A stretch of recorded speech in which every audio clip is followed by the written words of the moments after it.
श्री शिवाय नमस्तुभ्यं। हमारे यहाँ इसको शुक्ल एकादशी भी कहते हैं और कहते हैं ये सती माता ने यही एकादशी के दिन से जो व्रत साधना करना प्रारंभ करी थी वो सुख देने वाली थी। निवेदन है आपसे भी, कोई कार्य अटक रहा है, तकलीफ आ रही है, दुख है, लक्ष्मी नहीं आ रही, परेशान हो, 108 बेलपत्र की, जो बेलपत्र होते हैं उसकी, इसको छेद तो करते नहीं है सुई से, बेलपत्र की डंडी को बांधते जाओ 108 बेलपत्र की माला बना लो और माला बनाकर भगवान शंकर के गले में, शंकर के शिवलिंग को जो चढ़ा देता है उसकी मनोकामना भगवान शंकर पूरी कर देते हैं। अटा एकादशी 108 बेलपत्र की माला बनाकर शंकर भगवान को समर्पित करी जाती है। माता लक्ष्मी ने भगवान विष्णु को पाने के लिए तुलसी की माला बनाकर समर्पित करी थी, जैसे सती ने शिव को पाने के लिए, कामना को पूर्ण करने के लिए। शास्त्र कहता है घर के बुजुर्गों को, घर के बड़ों को, जेठ जेठानी हो, सास ससुर हो, घर में जो तुम्हारी उम्र से बड़ा हो, उसको आज पीला फूल या पीली चने की दाल या पीला वस्त्र, कुछ भी पीली सामग्री आज घर के बड़ों को देना चाहिए। क्यों देना चाहिए? तो शिव महापुराण की कथा कहती है कि जो शुक्ल पक्षी की एकादशी के दिन पीली वस्तु का दान दे देता है, घर के किसी ब्राह्मण को देने नहीं जाना, किसी मंदिर में देने नहीं जाना, आपके ही घर में, आपके ही घर के बड़ों को कोई भी पीली चीज का दान कर सकते। फूल हो, मिठाई हो, कोई अनाज हो, कोई वस्त्र हो, पीली वस्तु का दान दे दो। क्यों होगा? क्या होगा उससे? शिव महापुराण की कथा कहती है उससे जिंदगी में कभी बड़ी बीमारी प्रवेश नहीं करती। सनातन धर्म कहता है बट वृक्ष की पूजन करने वाला, बट वृक्ष के नीचे शिव की आराधना करने वाला, लौंग समर्पित कर जल चढ़ाने वाले का जैसे कर्ज मुक्ति होती है, उसी तरह आंवले के वृक्ष के नीचे मात्र ताजा मिष्ठान दूध का बनाकर उस सामग्री को भगवान आंवले के वृक्ष के नीचे पूजन करने से लक्ष्मी और संपदा की वृद्धि होती है। जैसे शमी का पौधा, शमी का वृक्ष, शमी के वृक्ष के नीचे मात्र दूध और जल मिला हुआ जल, शमी के वृक्ष के नीचे मात्र ओघड़दानी अवधूतेश्वर महादेव के नाम से केवल हफ्ते में एक बार भी अगर दूध और जल का मिश्रण शमी के पौधे के नीचे कर दिया जाता है तो कहते हैं शरीर में बड़ी से बड़ी अगर बीमारी है, कहीं कैंसर जैसा रोग है या किडनी लीवर जैसा रोग है, कोई भी तकलीफ, कोई गांठ अगर शरीर में हो गई है, तो शमी के वृक्ष के नीचे दूध का जल थोड़ा सा हफ्ते में एक बार अवधूतेश्वर महादेव के नाम से समर्पित कर देने से रोग का निवारण होने लगता है, रोग थम जाता है और उस आगे नहीं बढ़ पाता और उसका इलाज चालू हो जाता है, सुख का अनुभव।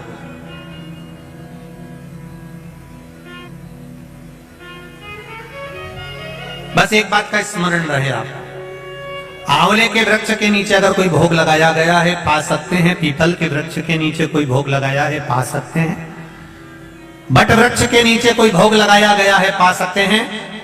जिस वृक्ष के नीचे भोग लगाओगे पालोगे, पर शमी वृक्ष के नीचे का जो भोग लगाया गया है वो नहीं पाया जाता।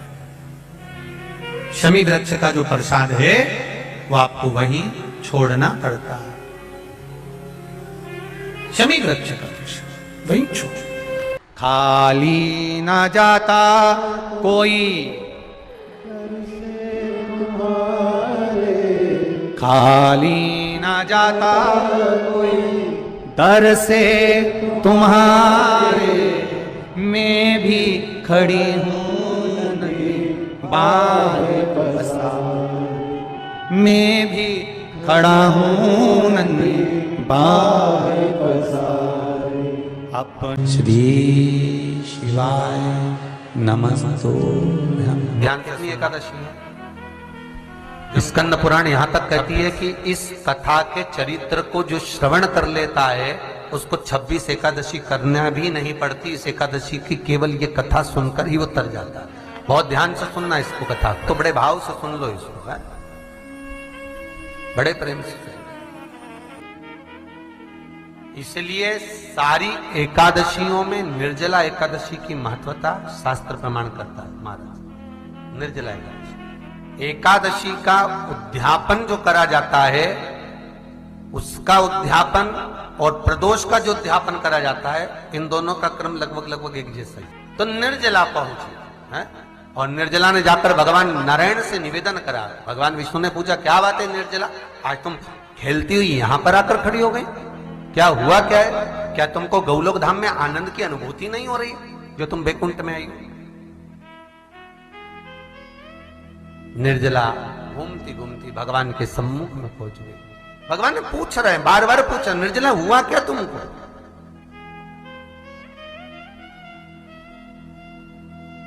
ए निर्जला, ए एकादशी, हुआ क्या है तुमको? क्या कारण है तुम्हारे यहां आने का, बैकुंठ पहुंचने का?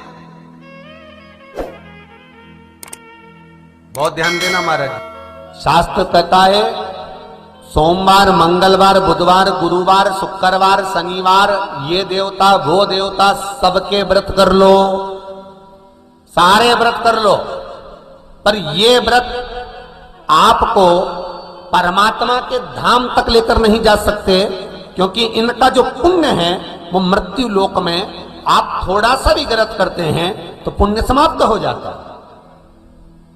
पर हिंदू धर्म के 3 व्रत ऐसे बता दिए जिन व्रतों का पुण्य समाप्त नहीं हुआ।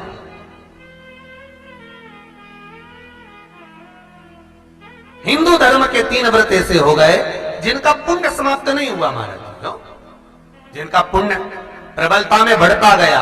पहले नंबर पर एकादशी, दूसरे नंबर पर प्रदोष, और तीसरे नंबर पर शिवरात्रि। एकादशी भी 26 है तो प्रदोष भी जम के बोलते जाओ 26 है। शिवरात्रि केवल 12, केवल 12, और अगर अधिक मास की पड़ जावे तो ये 13, पर अधिक की आय तो 13 है।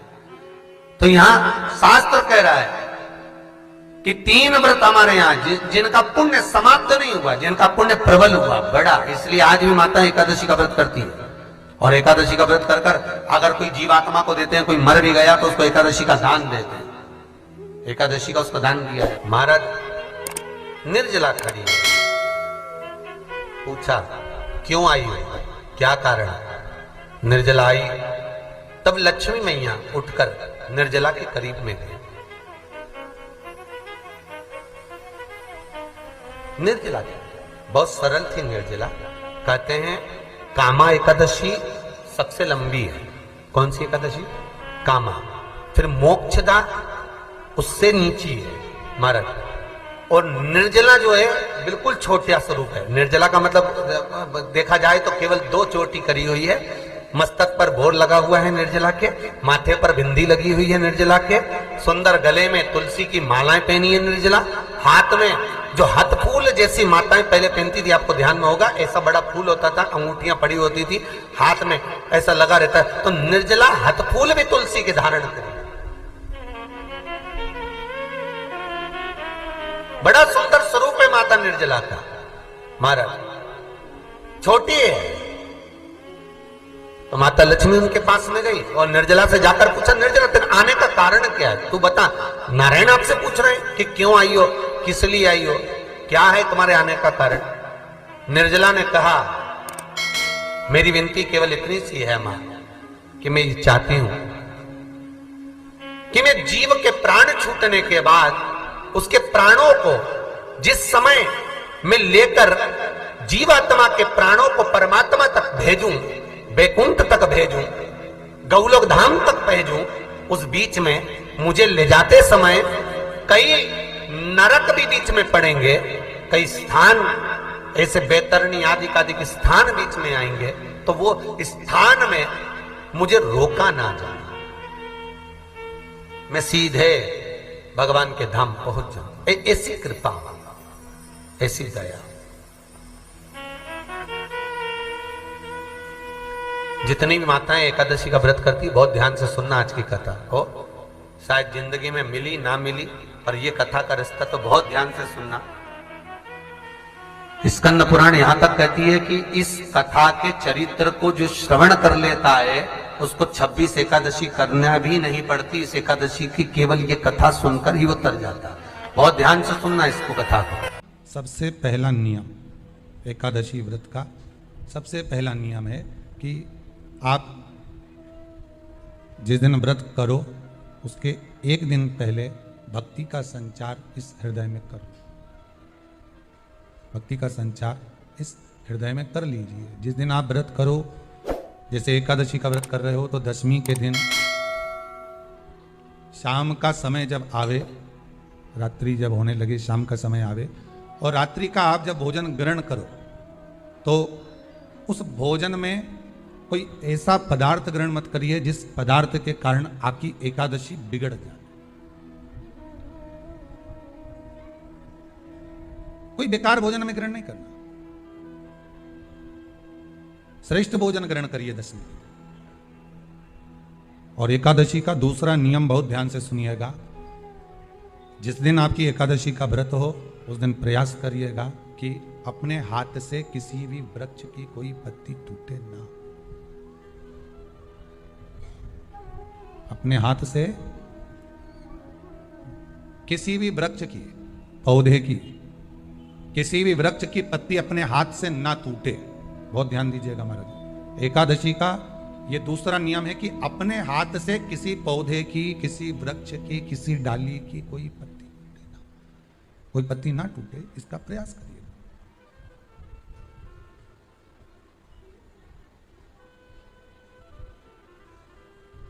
कितना सुंदर व्याख्यान कहा है, कितना सुंदर वर्णन है महाराज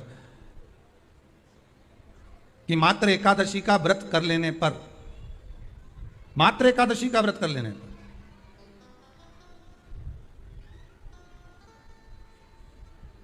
जो पूर्व में किया गया हमारा पाप कर्म है, हमने किसी जीव की हत्या करी है, हमने किसी को कष्ट प्रदान करा है, हमने किसी को अपशब्द कहा है, हमने किसी को ताने दिए, हमने किसी को आड़ा टेढ़ा कहा है, हमने किसी को गालियां दे दी है, मात्र एकादशी का व्रत ही कर लेने पर ये सारे जो दोष हैं वो समाप्त हो जाते हैं। सारे दोष हमारे समाप्ति पर आ जाते हैं।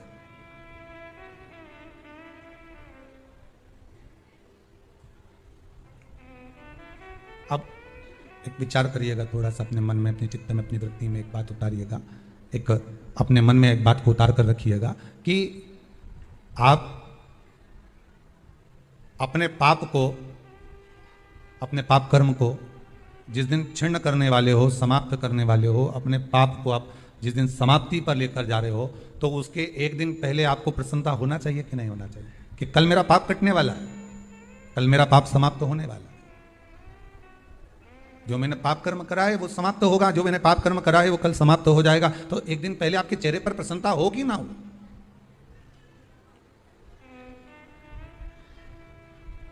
और चेहरे पर वो प्रसन्नता आपके आना चाहिए कि कल मेरा एकादशी का व्रत है, आज दशमी है, कल एकादशी का व्रत है, तो कल मेरी जब एकादशी का व्रत रहेगा तो मेरा ना जाने कितना कितना पाप, कितना असत्य, कितना कितना झूठ, कितना कितना प्रपंच वो समाप्त हो जाएगा। इसमें मुझे प्रसन्नता हो, इसमें मुझे आनंद था।